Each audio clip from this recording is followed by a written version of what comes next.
Good morning all of you. कैसे हो आप सभी? उम्मीद है आप सभी स्वस्थ होंगे। हम पढ़ रहे हैं एमए फाइनल ईयर की ज्योग्राफी। एमए फाइनल ईयर की ज्योग्राफी में हम भारत के भूगोल paper number first advance geography of India का अध्ययन कर रहे हैं, भारत का बृहद भूगोल।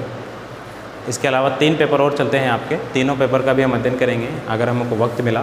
ध्यान दीजिए, आपका जो सिलेबस है वो संक्षिप्त किया जाएगा ताकि वक्त रहते हुए हमको परीक्षा की तैयारी का मौका मिल सके। उसी के संदर्भ में हम सिंचाई परियोजनाओं को पढ़ रहे थे। सिंचाई परियोजनाओं में हमने कई सारी परियोजनाओं को पढ़ लिया। आज एक और इम्पोर्टेंट परियोजनाएं हैं, उसके बाद बची कुछ परियोजनाओं को हम अगले एपिसोड में आपको बतला देंगे कौन कौन सी परियोजनाएं जो बाकी है। उन सभी परियोजनाओं को, बहुउद्देशीय परियोजनाएं, क्योंकि एक महत्वपूर्ण टॉपिक है इसलिए मैं आपको इतना लंबा कर रहा हूँ इसको। बची हुई परियोजना हम कल के वीडियो में देख लेंगे, लेकिन आज एक इम्पॉर्टेंट परियोजना देख लेते हैं। हमने भारत का सबसे बड़ा बांध देख लिया, हमने भारत का सबसे पुराना बांध देख लिया जो सबसे स्वतंत्र भारत का सबसे पहला था, हमने भारत का सबसे ऊंचा बांध देख लिया। आज हम इसके अलावा हमने विश्व की सबसे बड़ी नहर प्रणाली को पढ़ लिया, यानी कि इंदिरा गांधी नहर को। आज हम विश्व के भारत के सबसे लंबे बांध के बारे में बात करेंगे। उस बांध का नाम है हीराकुंड बांध। क्या नाम है? हीराकुंड बांध परियोजना। इसके बारे में आज हम पढ़ेंगे। ध्यान दीजिएगा, बहुत इम्पोर्टेंट है। भारत का सबसे लंबा बांध है ये, भारत का सबसे लंबा बांध है और विश्व के लंबे बांधों में भी इसकी गिनती की जाती है। देखिए कितना लंबा है, क्या है, कहाँ बना हुआ है, इन सभी के बारे में जानकारी हम धीरे धीरे एक एक टॉपिक के माध्यम से ज्ञात करेंगे। तो सबसे पहले, जैसा कि आपको बताया गया है, कुछ भी हम पढ़ें उसके लिए हमको नक्शे बनाने की आवश्यकता होती है। नक्शा एक इम्पोर्टेंट चीज़ होता है ताकि उससे हमारी क्या है, इमेजिनेशन बनी रहती है, हमारी दिमाग में जो है वो सेटल हो जाता है। इसलिए हम आज की इस क्लास को पढ़ने से पहले नक्शा बनाएंगे, आपको इसकी लोकेशन दिखाएंगे कि यह बांध जो कहाँ पर बना हुआ है और कहाँ पर क्या है। ठीक है, तो उसके लिए हमको भारत का नक्शा बनाना पड़ेगा। भारत का नक्शा बनाने के लिए आपको पता है ये जो मैंने बनाया है ये क्या है, ये इतना बना दीजिए आप। इसके बाद यहाँ पर इस तरीके से भारत है, ये यहाँ पर, ये तो समझ में आ रहा होगा आपको। भारत पतला दुबला भारत बनाया है मैंने, ठीक है। दक्षिण भारत का मैंने बनाया है। यहाँ पर देखिए ये बांग्लादेश है, इसके ऊपर बंगाल है, बंगाल के बाद यहाँ पर अब बिहार है, फिर झारखंड, छत्तीसगढ़, एमपी वगैरह इसके आसपास है। तो यहाँ पर बिल्कुल यहीं पर इस तरीके से यह एक राज्य है जिसको उड़ीसा के नाम से कहते हैं हम, लेकिन ओडिशा इसका नाम है। क्या नाम है? ओडिशा। ओडिशा नामक राज्य है, जानते हैं आप इसको। जब भी खनिज संसाधन पढ़ेंगे तो इसको पढ़े बगैर आपकी जो है परीक्षा क्रैक नहीं हो सकती। तो ये एक इम्पोर्टेंट राज्य है ओडिशा। इसी के पास एक इस तरीके से लंबाकार आकृति में एक राज्य और पाया जाता है जिसको कहते हैं छत्तीसगढ़। और इसके बाद यहाँ पर तो आपको पता ही है एमपी है। छत्तीसगढ़ एमपी से ही अलग हुआ था। तो उसी के बाद राजस्थान सबसे बड़ा राज्य बना था। इतना भी आपको पता होगा। तो देखिए छत्तीसगढ़ में यहाँ पर एक जगह है जिस जगह का नाम है धमतरी। क्या नाम है? धमतरी। ये छत्तीसगढ़ का एक ज़िला है, धमतरी ज़िला। छत्तीसगढ़ के धमतरी ज़िले से यहाँ सिहावा की पहाड़ियाँ पाई जाती है। छोटा नागपुर का पठार का एरिया है सिहावा पहाड़ियाँ।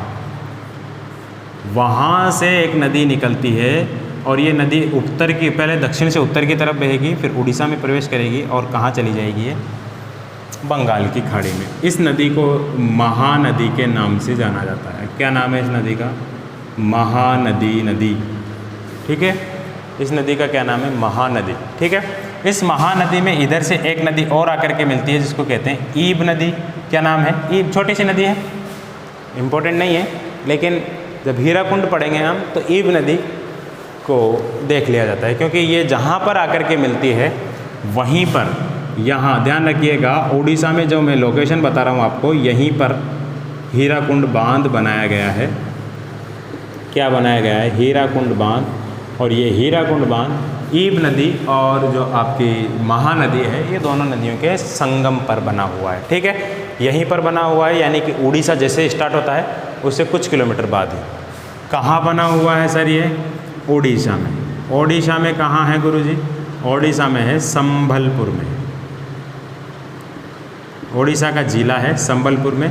वहाँ लगभग 15 किलोमीटर के बाद ये बांध बना हुआ है। ठीक है, यहाँ पे ये बांध बना हुआ है। अब इस बांध का निर्माण कब किया गया था गुरुजी? 1948 में शुरू हुआ था, 1953 में पूरा हो गया था, 1957 में पंडित नेहरू ने इसका उद्घाटन कर दिया गया था, यानी कि इसको राष्ट्र को समर्पित कर दिया था। ठीक है, 1957 आप आंकड़ा यह याद रखेंगे। इसके बाद गुरुजी आगे बताओ, आगे देखो, आपको बातें याद हो रही है। महानदी पे बना हुआ है, ईब नदी जहाँ पर आकर के मिलती है वहाँ पे हीराकुंड बांध बनाया गया है। अब देखिए इसकी लंबाई चौड़ाई की बात कर लेते हैं। हीराकुंड बांध जो है 2 पहाड़ियाँ हैं। देखिए आपको दोबारा बता दूँ मैं, इम्पोर्टेंट बात है, हमेशा याद रखने वाली बात है। वो बात क्या है गुरुजी बता दो। चलिए सुनो, देखिए जो भी बांध बनाए जाते हैं वो बांध अक्सर वहीं पे बनाए जाते हैं जहाँ 2 प्राकृतिक अवरोध हो। क्या हो? 2 प्राकृतिक अवरोध हो, यानी कि मान लीजिए ये आपकी एक नदी बह रही है। नदी अगर मैदानों में से बहती है, यहाँ भी मैदान है, यहाँ भी मैदान है, तो ये नदी सीधी बह जाती है, मैदानों में टेढ़ी मेढ़ी होती है, बाढ़ भी आ जाती है मैदानों में। लेकिन बांध जहाँ बनाए जाते हैं, मान लीजिए यहाँ पर कोई पर्वत है, यहाँ पर कोई पर्वत है, इस पर्वतों के बीच में थोड़ी सी ऊँची पहाड़ियाँ हो, समुद्र तल से 200 मीटर ऊँची, 400 मीटर ऊँची, इतनी ऊँची भी अगर पहाड़ी है तो भी चलेगा। तो वहाँ उन पहाड़ियों के बीच में वो जो संकरा सा रास्ता होता है, संकरा रास्ते से मेरा तात्पर्य है कोई 2 किलोमीटर 3 किलोमीटर का एरिया जो चौड़ा होता है, उसके बीच में से जब नदी बहती है तो वहाँ बांध बनाया जाता है, ना कि बांध मैदानों में बनाया जाता है। अगर बांध मैदान में बना लेंगे हम तो जितना ऊंचा बांध बनेगा, जहाँ तक ऊंचाई होगी उसके आगे से पानी निकल जाएगा, है ना भाई। तो जहाँ अवरोध होता है प्राकृतिक, उन अवरोधों के बीच में ही अक्सर बांधों का निर्माण किया जाता है। तो ठीक है, इतनी बात आपको समझ में आ गई होगी। तो अब समझ में आ गई है, तो अब देखिए क्या है मामला। यहाँ पे क्या है, हीराकुंड जहाँ बांध बनाया गया है, यहाँ पे 2 पहाड़ियाँ हैं, एक पहाड़ी इधर है, एक पहाड़ी इधर है, इसके बीच में से नदी बह रही है। ठीक है, तो ये जो पहाड़ी है, इस पहाड़ी को कहते हैं लाम डूंगरी। क्या नाम है इसका? लाम डूंगरी पहाड़ी है एक, और इधर है एक चंदीली पहाड़ी। क्या नाम है? चंदीली पहाड़ी। लाम डूंगरी और चंदीली पहाड़ी के बीच में से ये नदी जाती है। तो इस दोनों के बीच की दूरी जो है 4.8 किलोमीटर है, और इतने चौड़ी दूरी में ये बांध का निर्माण किया गया है। यानी कि इस मुख्य बांध जो हीराकुंड बांध है, मुख्य बांध, इस मुख्य बांध की लंबाई कितनी है? मुख्य बांध की लंबाई है 4.8 किलोमीटर। ठीक है, यानी कि 4.8 किलोमीटर, लगभग 5 किलोमीटर इसकी लंबाई है। 5 किलोमीटर लंबा कोई बांध होता है क्या भाई? इतना लंबा बांध। ठीक है, अगर देखा जाए तो इसकी मीटर में जो लंबाई है 4802 मीटर, और इसकी कुल लंबाई देखी जाए तो बांध की कुल लंबाई होती है, कुल लंबाई 25.8 किलोमीटर, लगभग 26 किलोमीटर। इतनी भी कोई लंबाई होती है कि गुरुजी? हाँ, इतना लंबा बांध है। इसीलिए तो इस बांध को भारत का सबसे लंबा बांध कहते हैं। लंबा बांध। ठीक है, इस बांध के पीछे जो हीराकुंड बना हुआ है, यानी कि जो जलाशय बना है, जो कृत्रिम झील बनी है, इस कृत्रिम झील को एशिया की सबसे बड़ी कृत्रिम झील के नाम से भी जाना जाता है। ठीक है, एशिया की सबसे बड़ी कृत्रिम झील कौन सी है? हीराकुंड के जो पीछे बनी हुई है, एशिया की सबसे बड़ी कृत्रिम झील। अब देखिए, ये तो इसकी लंबाई हो गई। अगर ऊंचाई की बात करें तो 61 मीटर ऊंचा है ये। कितना मीटर है? 61 मीटर। 1 मीटर लगभग 3 फुट होता है, तो आप अंदाज़ा लगा लीजिए। ठीक है, 61 गुणा 3 कर सकते हो आप, 6 × 18, 1 × 3, 183 फुट लगभग ऊंचा। ठीक है, इतना मीटर ऊंचा है ये, और 734 किलोमीटर। ये क्या है गुरुजी?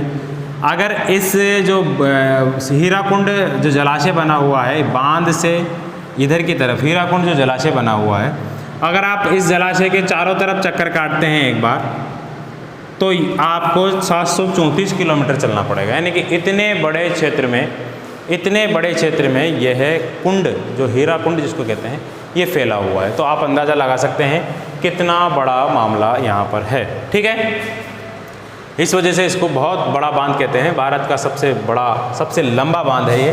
ठीक है, इतनी बातें आपको याद हो जाएगी। तो ये जो 700 किलोमीटर वाली बात बताई मैंने, यानी कि इसमें जो 25 किलोमीटर में कितनी अब कंक्रीट लगी होगी। ये जो बांध बना हुआ है ये भी ध्यान रखना, कंक्रीट और मिट्टी से बना हुआ है, मिट्टी और कंक्रीट से बांध बना हुआ है।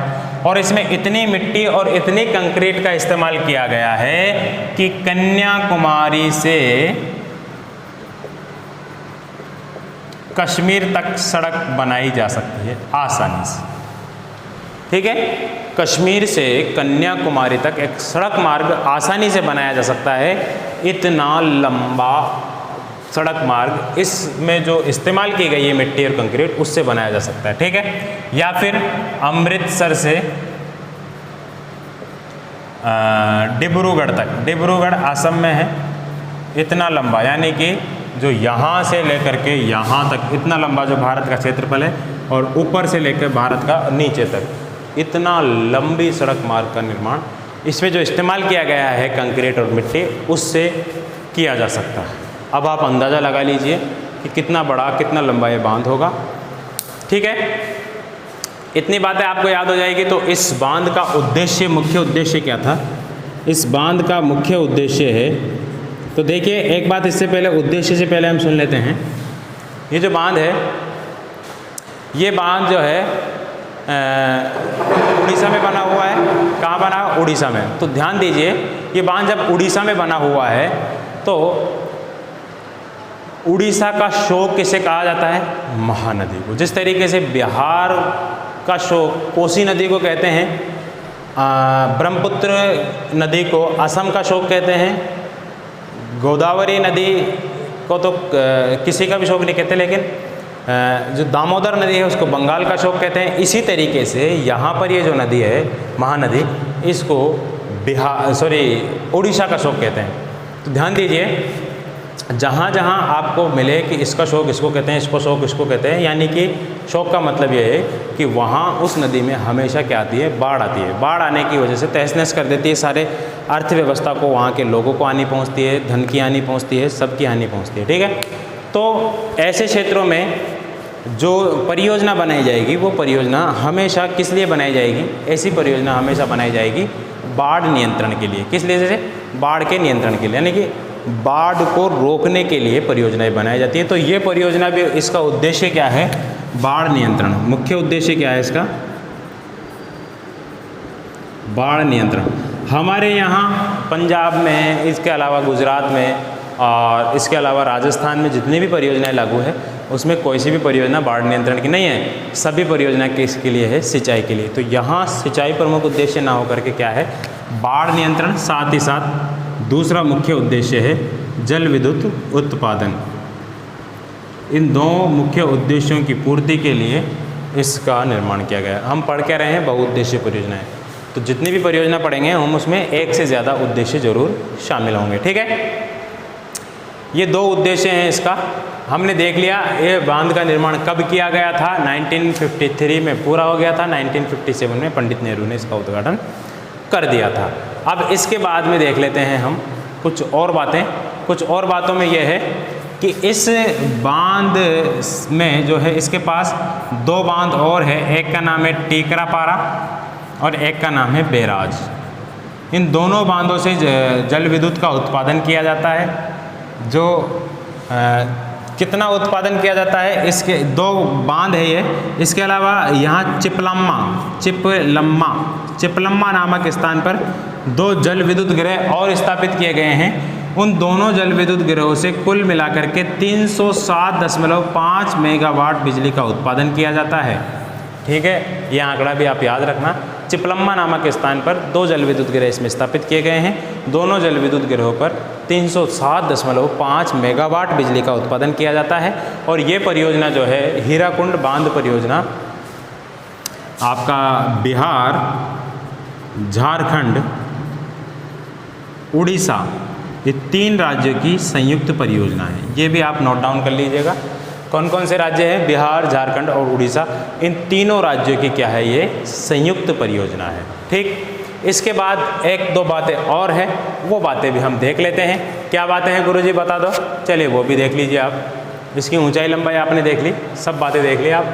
अब मैं कहाँ लिखूँ इसको? चलिए मैं यहाँ लिख देता हूँ। यहाँ देखिए, इस बांध से दो नहरें निकाली गई है। कितनी नहरें? दो तरफ नहरें निकाली गई है, 3 नहरें हैं कुल।